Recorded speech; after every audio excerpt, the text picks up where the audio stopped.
ہمارے ذہن کے اندر جب عمل صالح نیک عمل کا تصور آتا ہے تو ہمارے ذہن میں نمازیں آتی ہیں، ہمارے ذہن میں حج آتا ہے، ہمارے ذہن میں زکوٰۃ دینا آتا ہے، ہمارے ذہن کے اندر صدقات کرنا آتا ہے، کھانا بانٹنا آتا ہے۔ اس طرح کچھ چند چیزیں ہمارے ذہن کے اندر جو مخصوص عبادات کے ساتھ جڑی ہیں اور یا عمومی طور پہ جن کو عبادات کہا جاتا ہے یا اس کے جو قریب چیزیں ہیں وہ ہمارے ذہن میں آتی ہیں۔ حالانکہ آپ اگر روڈ کے اوپر جا کے اپنے مقابل کو آنے والے کو راستہ دیتے ہیں وہ بھی آپ کا عمل صالح قرار پائے گا۔ آپ اپنے ہمسائے کے ساتھ اچھا سلوک کرتے ہیں وہ بھی عمل صالح قرار پائے گا۔ آپ راستے سے گری پڑی ہوئی کوئی چیز اٹھا کے ایک طرف کر دیتے ہیں وہ بھی عمل صالح قرار پائے گا۔ آپ کسی کو مسکرا کے ملتے ہیں وہ بھی عمل صالح قرار پائے گا۔ لا تحتقرن من المعروف ولو ان تلق اخاک بوجہ طلق، تو یہ ہمارا دین ہے۔ اچھے رویے عمل صالح ہیں، اچھی اقدار عمل صالح ہیں، اچھے اخلاق عمل صالح ہیں۔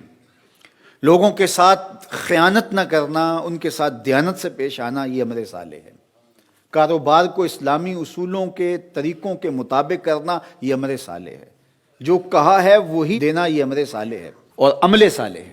آپ جو ہے وہ اچھی معاشرت کی تشکیل کے لیے جو کر رہے ہیں وہ عمل صالح ہے۔ مدرس جو پڑھا رہا ہے وہ عمل صالح ہے، شاگرد جو پڑھ رہا ہے وہ عمل صالح ہے۔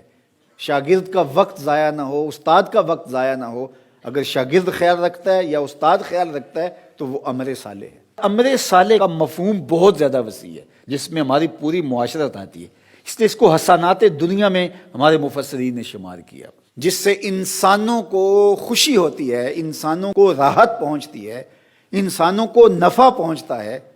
وہ کافر بھی ہوں اور ان کو بھی کوئی نفع پہنچتا ہے، آپ نے راستہ بہتر کر دیا اور اس سے کافر بھی گزرتا ہے، اس کو بھی فائدہ پہنچتا ہے، تو یہ عمل صالح قرار پائے گا۔ آپ کی زبان سے نکلا ہوا جملہ جس سے خیر پھوٹتی ہے اور معاشرے میں صالحیت کا نور پھیلتا ہے وہ بھی عمل صالح قرار پائے گا۔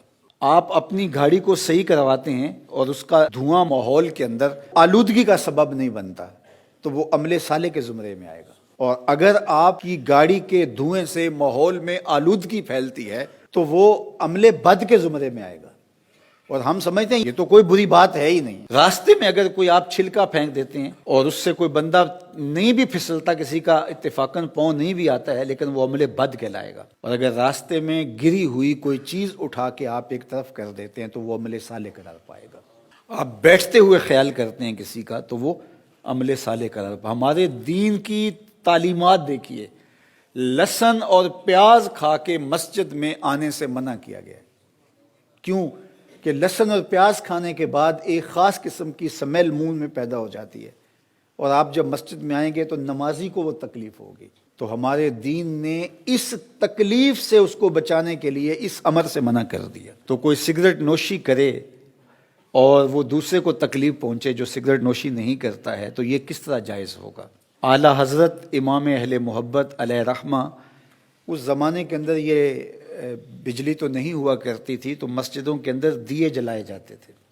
پرانے لوگ جانتے ہوں گے سرسوں کا تیل ڈالا جاتا تھا، یہ مٹی کا تیل ان دیوں میں نہیں ڈالا جاتا چونکہ یہ بدبودار ہوتا ہے، مسجد میں جلائے جاتے تھے۔ اعلیٰ حضرت دیے کو جب جلانے کے لیے دیا سلائی کو روشن کرتے تو اس دیے کو مسجد سے باہر لے جاتے اور وہاں دیا سلائی سے اس کو جلاتے اور پھر مسجد میں لا کے رکھتے۔ کسی نے کہا کہ حضرت یہ کیا؟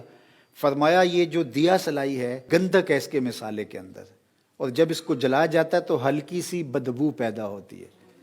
جس دین نے مسجد میں پیاز کھا کر آنے سے منع کیا ہے وہ دین اس کو بھی گوارا نہیں کرتا، لہٰذا یہ باہر جلے گی تاکہ بدبو باہر پھیلے اور پھر اس کو آگ لگ جائے گی تو اس کو میں اندر لے کے آؤں گا۔ یہ دین ہے ہمارا، کوئی دین سے ہٹ کے چیز نہیں کہ آپ کسی سے ہم کلام ہوتے ہیں اور آپ کے منہ سے سمیل آ رہی ہے، آپ نے مسواک نہیں کی ہے اور اس کو تکلیف ہو رہی ہے، مروتاً وہ آپ کو نہیں کہتا تو الگ بات ہے، لیکن یہ بدتمیزی ہے۔ اگر آپ مجلس میں جانا چاہتے ہیں تو آپ کو اس کا خیال کرنا پڑے گا۔ تو یہ صرف مینرز ہی نہیں ہے، یہ ہمارا دین ہے، ہمارے دین نے ہمیں یہ سکھایا ہے، یہ اعمال صالحہ کے زمرے میں یہ چیزیں آتی ہیں۔ تو لوگوں کا خیال رکھیں، لوگوں کا لحاظ رکھیں، لوگوں کو اذیت نہ دیں، لوگوں کو تکلیف نہ پہنچائیں۔